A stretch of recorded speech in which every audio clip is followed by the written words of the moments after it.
I'm usually not a giveaway person. I usually don't really respond to giveaways, but hey, why not? You know, why not turn a new leaf? So, looks like Olden in the Way, who is kind of a YouTuber, a channel I just kind of discovered recently, is doing a GAW or a giveaway. And so, why not make a little video, response video, that he's asking for? I think you get 2 votes if you do a response video and a comment, I think. He wants to know, what's your favorite pipe? What's your favorite pipe? And that's such a mean thing to do, right?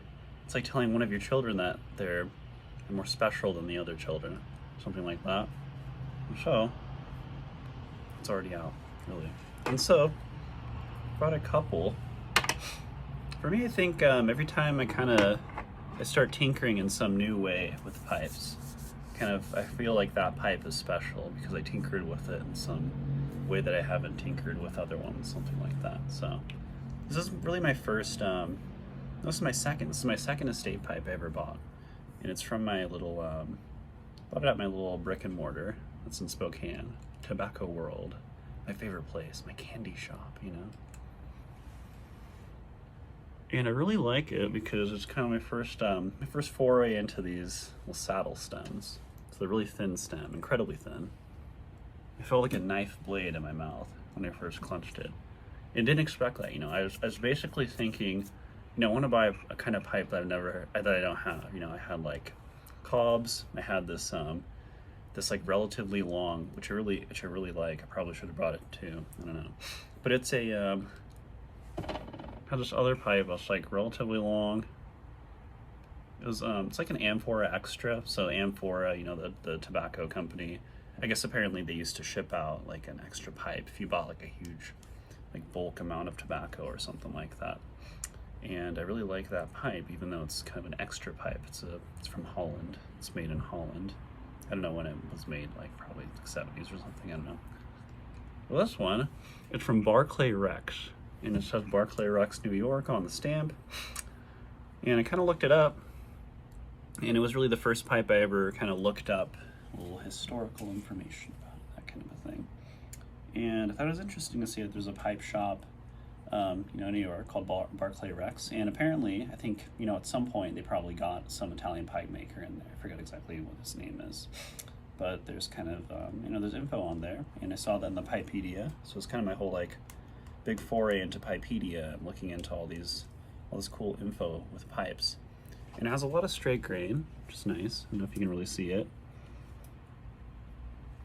And it's kind of flamey in certain places, but you also notice that it's very asymmetrical like my face. And the bead is really asymmetrical. It's kind of tilted. Even the top, the rim is asymmetrical. It's kind of tilted and like off kilter. Just kind of neat. I kind of like that. It's kind of odd. Obviously the grain is a little bit off, but it's relatively straight. And it's got a nice bird's eye on one half. It's got some flamish grain on the other side. It's kind of cool. I don't know, interesting to me at least as a new pipe smoker. But I just love the way it clenches. It clenches so wonderfully. And this was completely green, incredibly just sulfur. Had oxidized to high heaven. And so it was the first pipe that I decided to take some sandpaper to. I just took like 320 grit sandpaper on, I guess it's almost like a nail file, like little piece of foam with sandpaper on it, and just tried it out. And at that time I was kind of reading about people, you know, sanding down their pipe stems, etc., to get rid of that oxidization. So that's kind of my first foray into that kind of stuff. And, you know, I tried polishing it, you know, by hand with olive oil. Wasn't really getting much out of it. But I would just love to go lunting with this because it's so light. It's incredibly light, which is interesting. I think it's obviously less than an ounce. And it's a really great lunting pipe. It wasn't that long. It was great. And then, much later, I got into buying pipes on eBay, so buying estates on eBay. And this is a Graco. It says a Briere guarantee on this side. It's just completely worn off because I just sanded the crap out of it. And it says Graco on the stem here, and it is another saddle bit. But oddly enough, it's a saddle bit that has a completely squared off stem. So at this point, I started to realize, like, people just have a bunch of different stem shapes, on their bite zone.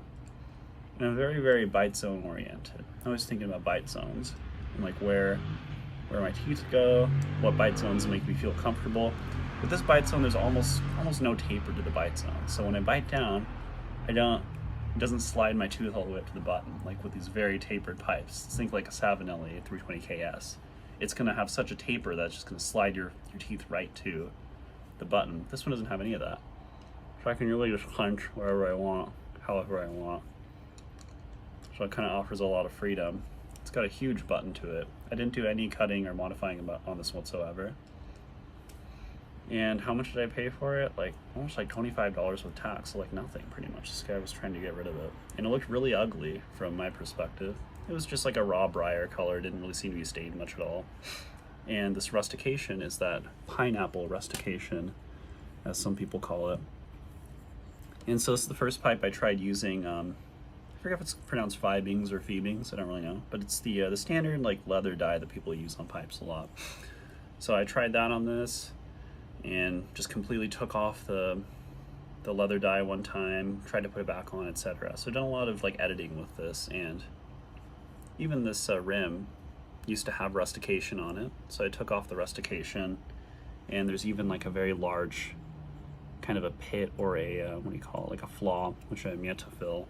So there's a lot of kind of learning that went into this pipe. Also, it's very loose, so I had to basically expand the tenon a little bit on this one too. So it's the first pipe that I did a bunch of major edits to and major tinkering to, and it was so cheap. And there's something about just buying a really, really cheap estate that nobody wants, that nobody wanted. I think it was my first like hand, sanding ream, where I just reamed it without an actual reamer, just sanded it all the way down. It's quite a bit of cake, so it took a long time. But there's a lot of like effort that I put into it, and it's such a comfortable smoke for me. It's relatively light, and the clench is just perfect. It's just very ideal. And you can see that it has like, actual thickness to it compared to this stem. So I don't feel very afraid to clench down on it. Kind of hard sometimes. This stem I can feel, bending. This one, I don't feel any bending at all. It feels very secure and strong for a vulcanite stem. So I don't know, I feel like I can't really say I have a favorite pipe, but I think there's different kind of eras of my own like learning that different pipes have. They're kind of like milestones, almost like milestone pipes to me. And of course after, just recently, let's just say, maybe not recently, let's start with, I don't know, like 5 months ago, my uncle heard I was into pipes, finally I guess, and he had these meerschaum pipes with him for a long time. And so he didn't have anything to do with them, or he didn't really want them that much. He's like an antiquing guy. He goes to estate sales and stuff like that and picks up a bunch of just interesting antique stuff, like vintage stuff, etc. And he has kind of like eBay stores, Etsy stores, etc. He sells the stuff. So he just picks stuff up for like nothing and sells it. It's like this pipe, he picked it up for pretty much nothing, like $10 or something. Whoever had it just thought it was just a piece of junk or just a knickknack, basically. And it's interesting. I just thought, it's a meerschaum pipe. I would smell it, and it has that perfumey odor that I thought was kind of gross. Had a ton of cake in it, just looked kind of nasty. And the mouthpiece was completely destroyed. So the mouthpiece was nothing basically. And it came with a case. I mean, this one didn't come with a case actually, but this one did. But this is the first one that I just bought a replacement stem to, and apparently it's a little bit harder to find information on repairing meerschaum. So repairing briar, there's just tons and tons of people who repair briar pipes all over, but repairing meerschaum seemed like there's a little bit less information out there. So I was trying to do a little bit more, I don't know, my own, just trying different things out. And luckily, when I bought this replacement stem, this is just a new stem that I bought on eBay, which apparently they have quite a few of these replacement stems. It came straight. I just had to bend it in place with a heat gun. It was an incredibly easy process. And it was also, this pipe also kind of marks the first time I was able to bend a kind of oompal or a full bent shape into what I liked. And you know, today I actually like full bents now. I used to kind of despise bent pipes of all kinds because they just didn't really fit in my mouth very well. Or not really that they wouldn't fit in my mouth very well, it's that they would have, I would have the closer to my center of gravity, the center of gravity of the pipe is closer to my bite zone, closer to my teeth, which is nice. But I think I just didn't have the perfect bend on them. And apparently I can just bend all my pipes the way I like. So after this one, I just excitedly bent all my pipes into whatever shape I wanted. I kept trying different shapes. And I found that really my ideal shape is this, at the moment at least, is this very, I don't know what you want to call it. It's like a sort of sine wave or whatever that is this way. And it seems to me that having that full bend that way is kind of the perfect shape for me so far. And it fits so nicely. And now this is almost a driving pipe if I'm driving long distances, which I drive pretty long distance to get to work. This is like my favorite pipe to drive with right now. And it's a meerschaum, something I thought I'd never smoke. I always thought, you know, meerschaums just kind of look weird to me. They do still look almost strange to me. And I'm certain they look strange to someone like an onlooker, like what is that weird white thing hanging out of his mouth that he's smoking? And it smells wonderfully. It's like a really nice pipe. I never thought that'd be possible to get like basically a free meerschaum in a sense. Same thing with this and one other meerschaum pipe that my uncle got me. So I guess those are kind of three of my favorites. And I guess in a sense, anyone who keeps a pipe around, they probably keep it around for a reason, so they can make up their own reasons to make it their favorite pipe. But I don't know, it just seems kind of like looking at these pipes, trying to find a favorite one. I think to me, it just seems like I value a lot of, I don't know, tinkering, kind of learning different things. Kind of like trying to find little obscure information, little history factoids about these different pipes, which is why Olden in the Way is I think a pretty nice channel for me to kind of look at. I do just like, you know, listening to him just talk about things, because a lot of what he has to talk about is just what, I don't know, it's kind of historical stuff regarding, you know, information about pipes that maybe other people don't know, or that maybe doesn't show up in forums, etc. Things like that. I know. Alright, well, thank you for watching my video. Bye!